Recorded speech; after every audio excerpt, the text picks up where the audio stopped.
And next, he's going to tell us something we don't know. Who's the he? Oh, there he is. What's behind the stunning shift of Gen Z voters flocking to the Democratic Party? Harry Enton is next. It was almost like you were going to go to a screen and start flipping the letters. Maybe. I'm Ben Owen. UNNF. Tonight, Gen Z voters flocking to the Democratic Party. We've got new numbers showing a rare double-digit shift ahead of the crucial midterm elections. And Harry Enton's out front to tell us something we don't know.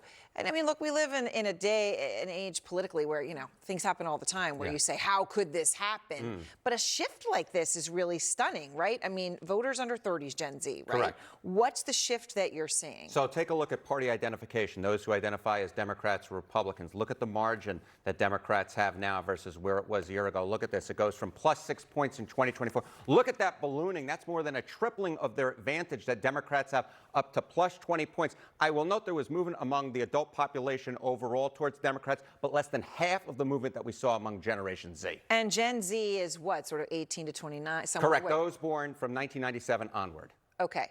So this is a whole new generation, but it is a sizable group of people now, Yes. right? I mean, they all can vote, right? 4 years ago, right? A lot of them couldn't They've vote. been growing into the electorate. Okay, so they're growing in. So we see this playing out with Trump's approval numbers as well, with this same group. Correct. This is not just about party identification. I mean, look at the hard results on the ground. Look at Trump's net approval rating among Generation Z. Compare it where we were at the beginning of 2025 to now. Look at this shift on the net approval. It was +10. He was in the positive territory among Generation Z a year ago. Now he is 32 points underwater. That's a 42-point swing. That is a 42-point swing in less than a year. So what we're seeing in party identification isn't just staying there, it's moving over and affecting how Generation Z feels about the president himself. And of course, Trump had made gains among Generation Z going from the 2020 to the 2024 election. It's a stampede. It's Yes. a tsunami.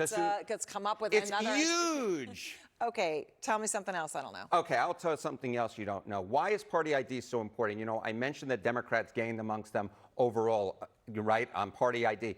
If, in fact, their lead, which they currently have, holds until the midterm election, I went back and looked at every single midterm election since 1982. When Democrats hold the lead on party identification, they go on, in fact, to gain House seats. And, of course, they only need to gain a few House seats in order to gain control. So at this point, the Democrats' lead on party identification forebodes very, very well for the midterm elections, 100% of the time since 1982. Wow, so rare you actually have 100 for anything.